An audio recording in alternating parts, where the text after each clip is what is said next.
First and foremost, I want to give all praise, honor, and glory to Yahweh, Bahashem, Yahweh Shai, Bahashem, Rakakwadash.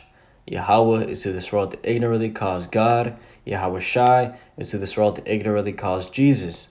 Bahashem means in the name, Rakah means spirit, and Kodash means holy. That's on the Paleo Hebrew. I also want to give double honors to the elder bishops and apostles of Grand Millstone that taught me this truth. Today's video, I wanted to go into how people are going nuts now. Imagine when shit hits the fan. Right, and this video was inspired by this clip of the brother Amawang Gabar posted, right, over there in New York. A large mob of illegal aliens brutally attacked two NYPD officers on Saturday near Times Square. All have been released without bail, right, straight back out to the streets. So, hey, as he titled it right there, they gonna turn up more when shit hit the fan, right? And I've been trying to do a video on this topic for so long, but the spirit just wasn't on me, right? But today, hey, this is a perfect video to bring out the scripture I wanted to go into, right? Dealing with the fact that if they're doing this right now, hey, imagine when shit gets worse. Imagine when these people don't have water, they don't have food, they don't have their daily necessities, right? If they're over here beating up on cops, hey, what are they going to do to a regular civilian, right? Even worse, these people don't care about no jail, right? Because in their scenario, in their case, going to prison is actually living better than living in the country where they came from, right? They get water, they get food, they get taken care of. Hey, that's like a 5-star hotel for them, right? So they'll easily go to prison or just risk it, right? They'll risk it out here in the streets or go to prison. Either way, they don't care, okay? Because they're living, right? They're in America. They're making them big dollars. Okay, but I'm going to play this real quick and show what these guys are doing in Northern Kingdom. A little something like this. Check it. Yo, this is how we do it in the East. Letting them catch the leash. Setting it off on police. This is how we do it in the East. Letting them catch the leash. Setting it off on police. This is how we do it in the East. Letting them catch the leash. Setting it off on police. This is how we do it in the East. Letting them catch the leash. Setting it off on police. Yo, I'm that sick feeling that they call her McGruff. Hitting niggas in the head with that OG murder. And man, that looks straight out of a movie. You had Jake over here swinging kicks, busting his ass, trying to kick the police officer, right? They're pretty much trying to save their homie, right? Get him out of whatever he was in. And they all got pretty much caught, and they were arrested, or they were pretty much let go with nothing, right? Straight back onto the streets, no repercussions, and do it over and over again, right? This is a controlled chaos that the elites are ultimately pushing out, right? They know that, hey, these people, they're going to start turning up, right? When the elites start putting in that crunch, right, start collapsing everything, hey, these people are going to, you're going to see a real savage, right? You're going to see a real savage. Like that movie Calypso, I think it was Calypso or Calypso, right? Where you had the Northern Kingdom pretty much running around, sacrificing. Okay, that spirit is going to come back into them, right? They're going to be out here, a hunter and gatherers, right? Bow and arrow, machete, okay? And if they get a pistol, they get a firearm, hey, that's another thing, right? That's another thing. Hey, the Northern Kingdom, so-called Latinos, right, and the Native Americans back in those countries, they deal with way more violence, right? They deal with a gruesome cartel assassinations, right? Slitting your throat in front of everybody, hanging you by your feet, cutting off your rod, cutting off, all types of things, right? So, killing somebody, for them, that's nothing, right? They can do that in a heartbeat. So, like I said, they gonna turn up more when shit hit the fan. Jacob's trouble easily, as the brother said. Let's get the scriptures. Let's go to Luke chapter 23 and verse 28. It says, But Yahushua turning unto them said, Daughters of Jerusalem, weep not for me, but weep for yourselves and for your children. For behold, the days are coming in the which they shall say, Blessed are the barren, and the wombs that never bare, and the paps which never gave suck. Then shall they begin to say to the mountains, Fall on us, and to the hills cover us. right? And this was dealing with 70 AD when the temple got sacked, right? But you can still apply it today because a destruction is coming. It says, then shall they begin to say to the mountains, fall on us, and to the hills, cover us. For if they do these things in a green tree, what shall be done in the dry? Right, that's the whole topic of the video. Right, if they're doing these things in the green tree when everything's good, prosperous, right, they're still able to get their food, their water. What are they gonna do when it's dry, when all those luxuries are not there? Right, that puts you to think. Right, and the answer is they're gonna be doing worse. Right, we're gonna see some straight animals out here. Okay, hey, don't give a person water or food for an entire week, and you're gonna see the animal come out of them, right? That animalistic a survival nature, right? And these people, they're not gonna care if, oh, Joe Billy's been my neighbor for my entire life. Hey, Joe Billy's neighbor is gonna take his woman, take his daughter, rape him, kill Joe Billy, take his food, okay? Probably eat his wife and his children.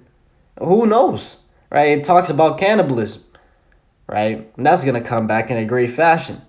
And they've been putting it in front of us in all these movies, right? Making us conditioned to it. Oh, right. Everybody, when you see a scary movie, you see one of these survival scenarios, and you see people eating other people, cannibalism. There's always a person that asks, "Damn, would you do that shit? Right? Would you do that shit if you really had to?" Right? And you start thinking about it. You have people say, "Hell yeah, I need to survive." Blah blah blah. Right? They're already having you think upon that scenario because it's gonna become a reality, whether you understand it or not. But let's get Jeremiah chapter 25 and verse 29 to back that up. And it says, for lo, I will bring evil on the city, which is called by my name. And should ye be utterly unpunished? Ye shall not be unpunished, for I will call for a sword upon all the inhabitants of the earth, saith Yahweh of hosts. Right? So he's going to bring that evil. Right? He's going to bring that judgment. And a lot of that judgment is going to happen by the way of civil war. Right? By the way of people fighting each other on top of a military action. Okay? Because, yes, Yahweh, Bahashim Yahushai, he's going to come back with the angels and he's going to destroy this place with pretty much lasers and beams. And then the final destruction is the nuclear missiles. Yeah, all that's going to happen. But, hey, Luke chapter 12 and verse 49 says, hey, he's coming to set fire on the earth, but what will I if it's already kindled? Right? The earth is already going to be in great distress before it comes. And that's going to be happening by the way of civil war, sedition, right? People pretty much fighting each other. Okay, now that's all the works of Yahweh, Bahashim, Yahushai, right? Ezekiel chapter 7 and verse 15 goes into how it's going to be. It says, the sword is without, and the pestilence and the famine within. He that is in the field shall die with the sword. And he that is in the city, famine and pestilence shall devour him. Right? So just imagine, right? Those that are out there in the field, right? In the country, okay? You don't have a lot of people around you, right? You might think, damn, I'm safe.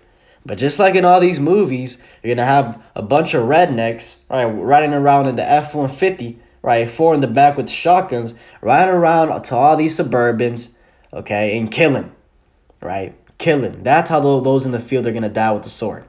And it says, those that are in the city, famine and pestilence shall devour him, right? Diseases, okay? You're in a little, pretty much a box of people dying, right, sick, okay? Disease is going to thrive, right? Also famine, like it says, right? You're going to have food rations, and it's going to reach a point where, hey, the food's going to run out, right? People are going to start fighting each other because, hey, their ribs are going to be touching, right? Those rations are not going to be enough. So we can see how ultimately everything's been planned, right? We can see the scenarios that, hey, just even looking at movies, right? It makes it very clear. And before the movies, it was in the scriptures because it is Yahweh Bahashim Yahushai's will. Let's get Jeremiah chapter 30. And I just wanted to touch on this fact of how bad it's going to be. Right? Jeremiah chapter 30 and verse 5, it says, for thus saith Yahweh, we have heard a voice of trembling, of fear, and not of peace. Ask ye now and see whether a man doth travail with child. Right? This is Jeremiah asking, hey, do men have children?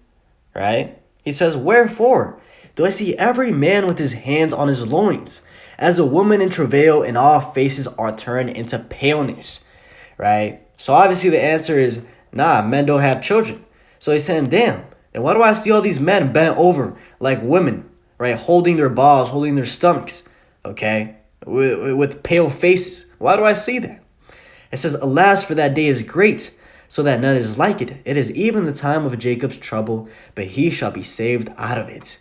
Right? And the point I wanted to establish is that it's going to be a time like never before seen. So bad that so-called men out here, right? I'm talking about 6'3", muscular, right? Giant beard, right? They be putting up the front, oh yeah, I'm a man, blah, blah, blah, right? Cutting trees and shit, axe, right? Lumberjack type style, right? These so-called men are going to be out here like straight women, right? That's how bad it's going to be, right? But he shall be saved out of it. Who is that he? The elect, right? The elect of the nation of Israel. Those are going to be the ones that are going to be saved. Okay, that's why it says, hey, in that day a man shall be worth more than fine gold. And it's not talking about the man in verse 6, right? It's talking about the man in verse 7, that one that gets saved, the elect man. Because the elect man is going to have stability. He's going to be able to see through all the bullshit. And ultimately, he knows that this is all part of prophecy. So he ain't got nothing to worry about, right? I always say, hey, if the prophecies of the destruction are coming to pass, if the prophecies of the mark of the beast are coming to pass, hey, that means also that the prophecies of the elect eating, right, the servants eating and rejoicing and being merry and having more than enough, right, all those prophecies are also going to come to pass, right? You think the Lord is going to deliver on one hand and not the other? Right, it says, hey, when the enemy cometh in like a flood, right, the Spirit of the Lord shall raise up a standard, roughly paraphrasing. Right, and that standard is going into the right hand side, right? Because Yahweh Ba'ashim Yahushai, he's a just balance, right? It says that an unjust balance is an abomination to the Lord. So when that wickedness starts exceeding, right, getting high, he's gonna raise up a standard on the right hand side to be able to combat that, right? I think it's Zechariah 12 or verse 14. It says that in that day, the most feeble shall be as David. Right, David was out here, mighty warrior, jumping over walls, doing all types of heroic acts. Right, and it says that the house of God shall be, it says that the house of David shall be as God. So the most feeble, regular just believer, is going to be as David. And it says that the house of David, right, the prophets, are going to be as God. Right, and that's going into spiritual power. Right, that's the man that's going to have that glory. Right, not this one in verse 6. And I wanted to make that distinction. So, like I said, people are going nuts now. Imagine when shit hits the fan. Hey, we ain't seen shit yet. And this grace period that we have right now is to prepare. Prepare mentally, spiritually. Right, whatever you need to do, you need to prepare, because those that are not prepared are going to get caught lacking. So I just want to make a quick video going over that. Hopefully this is edifying with that. I want to give all praise, honor, and glory to Yahweh, Ba'ashim Yahushai, Ba'ashim Rakakwadash, and double honors to the outer bishops and apostles of Great Millstone that taught me this truth. Shalom to you, Shalom.